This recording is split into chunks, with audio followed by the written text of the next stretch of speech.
नमस्कार. श्री स्वामी समर्थ. आपले धार्मिक संग्रह व कथा या यूट्यूब चॅनलवर स्वागत आहे. आजच्या व्हिडिओमध्ये आपण हनुमानजींच्या जयंतीच्या शुभ मुहूर्तावर काही उपाय केल्यास आपल्या सर्व समस्या दूर होऊ शकतात आणि या दिवशी वटवृक्षाचे काय उपाय करावे ते बघणार आहोत. चॅनलवर पहिल्यांदाच आले असाल तर चॅनलला सबस्क्राईब करा आणि बेल आयकॉनला क्लिक करायला विसरू नका, जेणेकरून तुम्हाला नवनवीन व्हिडिओचे नोटिफिकेशन मिळत राहील. चैत्र महिन्यातील पौर्णिमेला हनुमान जन्मोत्सव साजरा केला जातो. यावेळी हा उत्सव मंगळवार 23 एप्रिल रोजी आहे. हनुमान जन्मोत्सवात हनुमानजींना चोळा अर्पण करावे. हनुमानजींना चोळा अर्पण करण्यापूर्वी स्नान करून स्वच्छ वस्त्रे परिधान करून शुद्ध व्हावे. फक्त लाल रंगाचे धोतर घातलं तर अजून चांगलं होईल. चोळा अर्पण करण्यासाठी चमेलीचे तेल वापरावे. तसेच चोळा अर्पण करताना हनुमानजींसमोर दिवा लावावा. दिव्यात फक्त चमेलीचे तेल वापरावे. चोळा अर्पण केल्यावर हनुमानजीला गुलाबाच्या फुलांच्या माळा घालाव्या आणि हनुमानजींच्या मूर्तीच्या दोन्ही खांद्यावर थोडेसे केवडा किंवा अत्तर शिपडावा. आता एक सुपारी घेऊन त्यावर थोडा गूळ आणि हरभरा टाकून हनुमानजींना अर्पण करावे. भोग अर्पण केल्यानंतर काही वेळ त्याच ठिकाणी बसून तुळशीच्या जपमाळेने पुढील मंत्राचा जप करावा.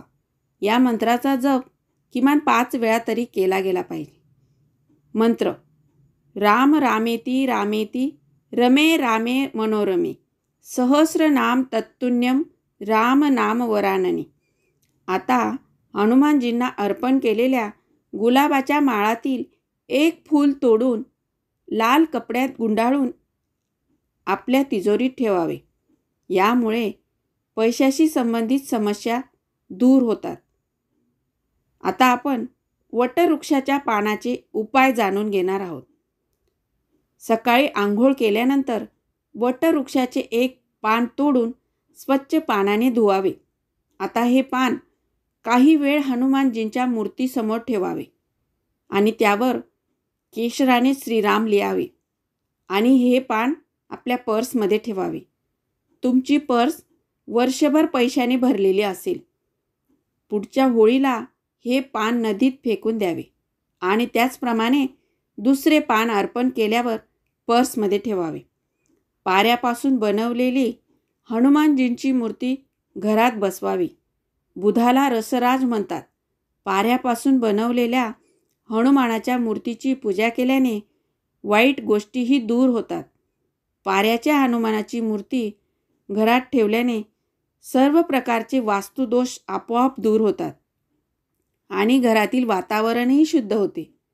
रोज पूजा केल्याने घरात कोणत्याही प्रकारच्या तंत्राचा प्रभाव पडत नाही आणि साधकावर तंत्रकृतीचा कोणताही प्रभाव पडत नाही. जर कोणाला पितृदोष असेल तर त्याने रोज पारद हनुमानाची पूजा करावी. त्यामुळे पितृदोष दूर होतो.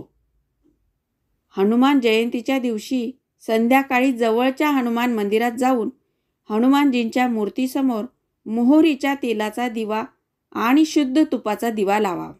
त्यानंतर तेथे बसून हनुमान चालीसाचे पठण करावे. हनुमानजींचा आशीर्वाद मिळविण्याचा हा एकच निश्चित मार्ग आहे. सकाळी स्नान करून कोणत्याही हनुमान मंदिरात जाऊन रामरक्षा स्तोत्राचे पठण करावे. त्यामुळे हनुमानजींना गूळ आणि हरभरा अर्पण करून आयुष्यात काही अडचणी आली तर ती सोडविण्यासाठी प्रार्थना करावी.